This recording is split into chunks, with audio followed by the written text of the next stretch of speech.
Welcome to Vote with Vision. I'm Josh. Thank you for joining our podcast today. I'm here with Luke to talk about some common myths about voting.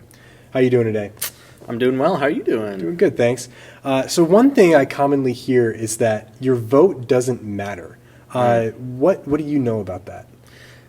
See, I'd like to start talking about like local elections, and those are really determined by the narrowest of margins. Okay. You can look at local, state. It's determined by a popular vote, so every single vote matters, and that affects like your livelihood right there.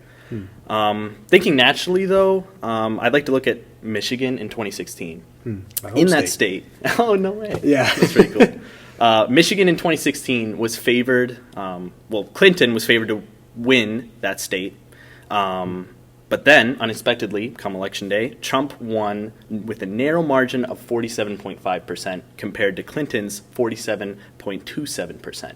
That is tiny. Yeah. That's still about 1,000, maybe 2,000 people, but it just emphasizes the importance of using your freedom to vote to complete your voice, just make your voice known. Yeah, that's crazy. It's that narrow of a margin? Mm-hmm. I mean, I'm sure it's not like that all the time, but that's crazy that it comes down to that. Right.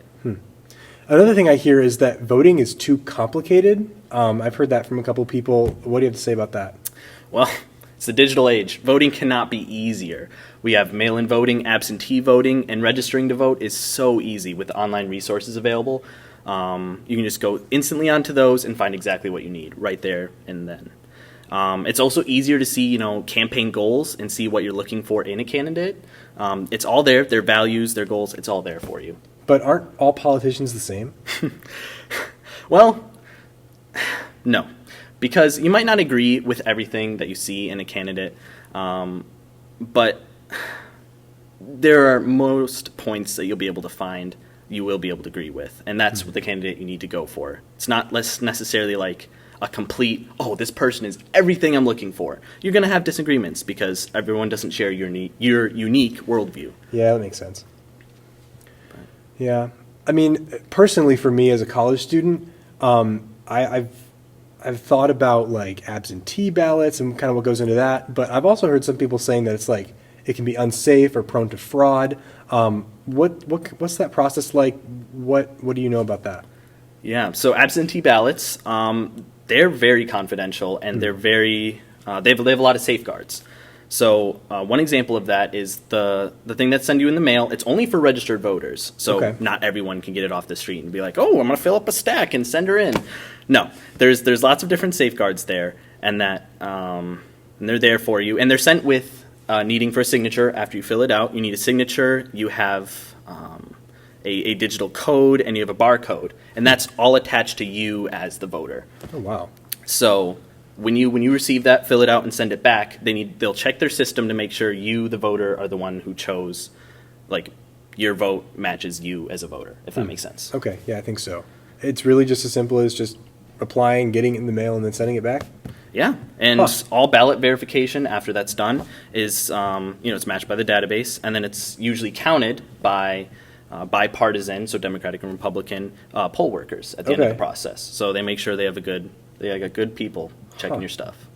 Well, that's encouraging. I think I'm going to go do that. And then I've also heard people talk about like the Electoral College and just the system that the United States uses for voting, that it's unfair and maybe even in some cases ruins it. What do you have to say about that? Yeah. See, while the popular vote doesn't really determine the presidency, all local and state elected officials are determined by the popular vote. And so that's kind of what people think of when they think of voting. They think, the Electoral College, my vote will just be lost in a sea. But that's really not going to happen, especially for local and state officials, because, it's popular vote. Every vote matters. And so those are actually, the biggest impact on your life are those local levels because they focus on issues like infrastructure, taxes, and education. And those are all just impact your daily life. Yeah. Yeah, it sounds like voting is more than just selecting a person. It's choosing who's going to lead your future, who's going to make the rules that are going to affect your daily life. So it seems like it's a little bit more than just a person. So. Yeah, and we kind of that's the last myth that I kind of can think of is that voting only matters in presidential elections. Some people just tune in heavily for the presidential elections and all right, bye for anything else.